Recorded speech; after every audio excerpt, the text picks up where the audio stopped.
Hi నమస్తే జై శ్రీరామ్. కార్మిక కర్షక వార్తి మీ వీరమనే రవీందర్రావు. హనుమకొండ జిల్లా అపార్ట్మెంట్స్ అసోసియేషన్ అధ్యక్షులు కేశవరెడ్డి గారు, అదే ప్రధాన కార్యదర్శి ప్రభాకర్ రావు గారు ఈ యొక్క హనుమకొండ జిల్లా డైరీ ఆవిష్కరణ చేయడం జరిగింది. ఈ యొక్క డైరీ ఆవిష్కరణ కోసం ముఖ్య అతిథిగా ఇక్కడ హనుమకొండ జిల్లా నుండి ప్రాతినిధ్యం వహిస్తున్నటువంటి ఎమ్మెల్యే నాయన్ రాజేందర్ రెడ్డి గారిని ముఖ్య అతిథిగా పిలవడం జరిగింది. ఈ యొక్క కార్యక్రమం అంటర్ రోడ్లోని విశాల్ మార్ట్ వెనుక భాగంలో ఉన్నటువంటి అపార్ట్మెంట్ జరిగింది. ఈ కార్యక్రమానికి ముఖ్య అతిథి నాయన్ రాజేందర్ రెడ్డి గారితో పాటు 31వ డివిజన్ కార్పొరేటర్ రాజు గారు కూడా పాల్గొనడం జరిగింది. ఈ కార్యక్రమంలో ప్రధానంగా హనుమకొండ జిల్లాలో ఉన్నటువంటి అపార్ట్మెంట్స్లో నివాసం ఉంటున్నటువంటి వాళ్ళు అనేక సమస్యలతో సతమతమవుతున్నటువంటి విషయాన్ని నాయన్ రాజేందర్ రెడ్డి గారి దృష్టికి తీసుకెళ్ళటం, ఆ విషయాన్ని రాష్ట్ర ప్రభుత్వానికి తీసుకెళ్ళేసి రాష్ట్ర ప్రభుత్వం ద్వారా పరిష్కారం చేయడం కోసం అనేక సందర్భాల్లో మేము ప్రయత్నం చేశారు.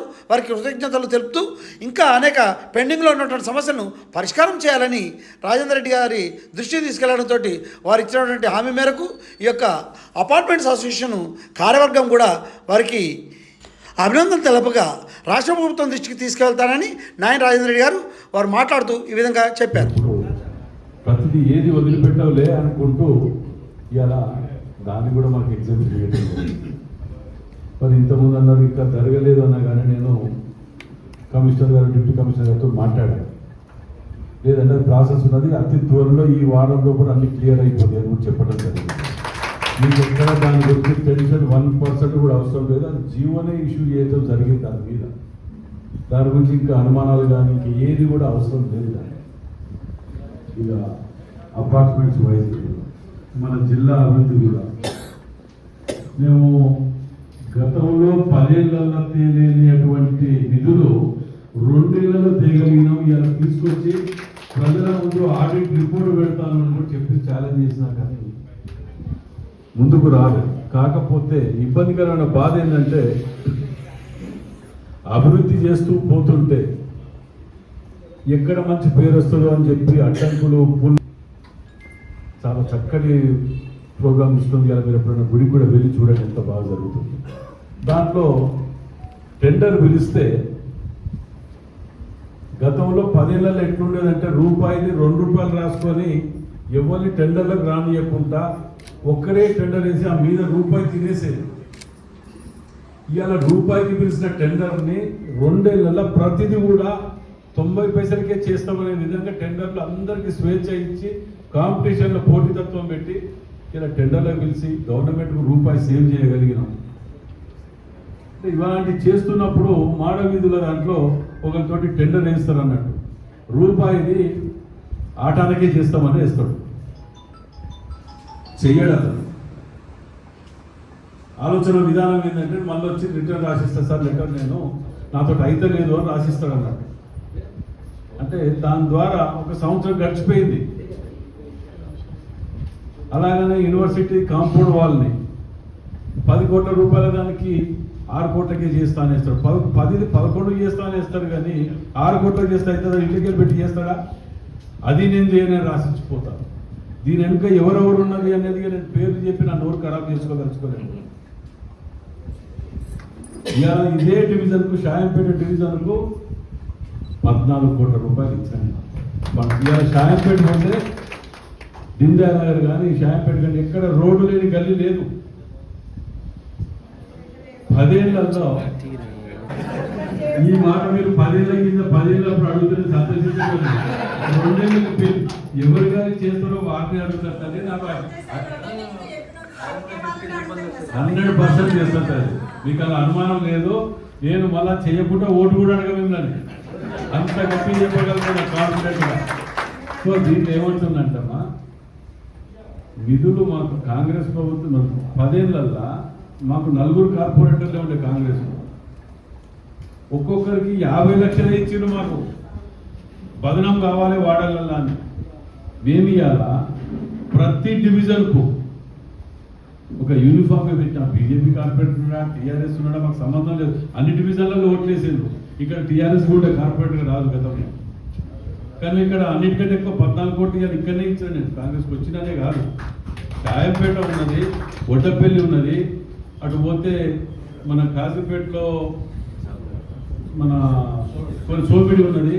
ఇట్లాంటివన్నీ గ్రామీణ వాతావరణం ఉన్న కాడ పట్టణంలో కలిసినది కాబట్టి వాళ్ళు సమాన స్థాయిలో ట్యాక్స్ కూడా కడుతున్నారు కాబట్టి వాటిని వేగంగా అభివృద్ధి చెందే విధంగా అధికంగా 1 డివిజన్ 10 ఇస్తే 14 ఇచ్చిన.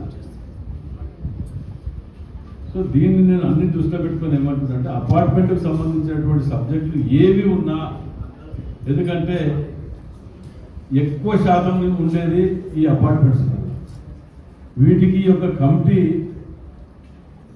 వాస్తవాలకు దగ్గరగా తీసుకుపోయే విధంగా ఆర్గనైజ్ చేసే విధంగా ఉండాలి. మీకు ఏది అవసరం ఉన్నా అపార్ట్మెంట్ కార్పొరేషన్తో ఎక్కువ సంబంధం ఉంటుంది, కూడా సంబంధించి కొద్దిగా ఉంటుంది. వీటికి సంబంధించిన ఏవి ఉన్నా చేసి పెట్టే బాధ్యత నాది అని. ఎందుకంటే 9 గంటల వరకు ఇంటికి ఆఫీస్లో కూర్చుంటా, ఉదయం 9 గంటల వరకే. ఇప్పుడు ఇక్కడికి వచ్చినా అంటే ఇంకొక ప్రోగ్రామ్ ఉంటే చూసుకొని మళ్ళీ ఆఫీసే ఉంటాం, మళ్ళీ 12 గంటల ప్రోగ్రామ్ ఉంటే ప్రోగ్రామ్ ఎటు పోయినా 5 కిలోమీటర్లు అర్ధగంట కంటే ఎక్కువ పట్టదు నాకు. స్థానిక ఎమ్మెల్యే నాయన రాజేందర్ రెడ్డి గారు మాట్లాడుతూ 7/24 ఏ రాత్రి వచ్చినా మీకు నేను ఎల్లవెల్ల సేవ చేయడానికి నేను సిద్ధంగా ఉన్నా. నేను ఎటు వెళ్ళినా అర్ధగంటలో మళ్ళీ తిరిగి వస్తా. నేను మీకు మీ సమస్యలు చెప్పుకుంటే వినడానికి, సమస్య పరిష్కారం చేయడానికి నేను సిద్ధంగా ఉన్నటువంటి విషయం వారు చెప్తూ ఒక అపార్ట్మెంట్లో ఉన్నటువంటి వాళ్ళకే కాకుండా షాయంపేట, హనంకొండ కాలనీ తన నియోజకవర్గంలో ఉన్నటువంటి ప్రజలందరూ కూడా ఒక భరోసాలాగా ఇచ్చింది. ఆ భరోసా ఎంతో ధైర్యాన్ని ఇచ్చింది అనేది కూడా చెప్పవచ్చు. దాంతోపాటు రాష్ట్ర ముఖ్యమంత్రి గారి దృష్టికి తీసుకెళ్ళినప్పుడు రాష్ట్ర ముఖ్యమంత్రి గారు ఏం మాట్లాడారో వినిపించారు.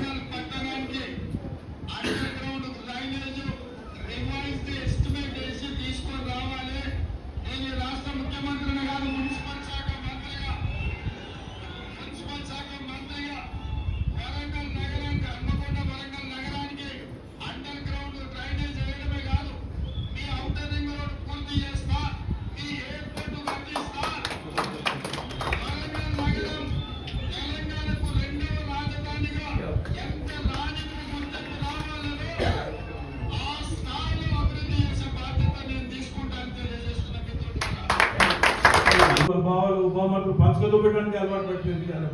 ఏ పార్టీ అయినా కానీ కదా, శాశ్వత పరిష్కారాలంటే ఒక జీవో తీస్తే అది అందరికి ఇంప్లిమెంట్ కావాలి, ఒక వర్గాన్ని కాకూడదు.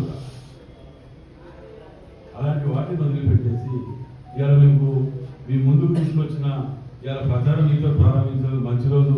నాకు కూడా ఆలోచన విధానం అనేది మీ అందరి దగ్గరికి ఇవ్వదు. మీరు కూడా నేను చెప్పినది వాస్తవాలా అబద్ధాలా ఆలోచన మాత్రం చేయండి దయచేసి. అక్క ఏ గోపాని గారు తప్పకుండా వారి మాటల్లో గత 10 సంవత్సరాల్లో బీఆర్ఎస్ చేసినటువంటి అభివృద్ధి ఏమీ లేదు అనేటువంటి విషయాన్ని వారు చెప్పగానే చెప్పారు. ఏది ఏమైనా ఈ యొక్క కార్యక్రమంలో అనేక విషయాలను వారు పరిష్కారం చేసినట్టుగా స్థానికులు హర్షం వెలుబుచ్చారు. మౌలిక సదుపాయాలతో పాటు అండర్గ్రౌండ్ డ్రైనేజీ, రోడ్డు వ్యవస్థ, వీధి దీపాలు ఎలాంటి ఇబ్బంది లేకుండా ఈ యొక్క నియోజకవర్గంలో ఉన్నటువంటి ఈ డివిజన్లో ఉన్నటువంటి వారందరికీ ఎన్ని లక్షలైనా ఎన్ని కోట్లైనా ప్రభుత్వం నుండి కొట్లాడిని తీసుకొచ్చేసి అభివృద్ధిని చేసేటువంటి బాధ్యత నాది. మీరు కాంగ్రెస్ వెంట ఉండాలి, కాంగ్రెస్ ఓటు వేయాలి, ఎవరి మాట మీరు నమ్మొద్దు అనేటువంటి విషయాన్ని కూడా స్థానిక ఎమ్మెల్యే నాయన రాజేంద్ర రెడ్డి గారు చెప్పారు. ఏది ఏమైనా శుభపరిణామంగా వారు భావించారు. ఈ యొక్క వీడియోను నూతనంగా చూసేవాళ్ళు సబ్స్క్రైబ్ చేయండి, లైక్ చేయండి, షేర్ చేయండి. మీ యొక్క అభిప్రాయాన్ని కామెంట్స్ రూపంలో తెలపండి. జై జవాన్, జై కిసాన్, జై భారత్, భారత్ మాతాకి జై.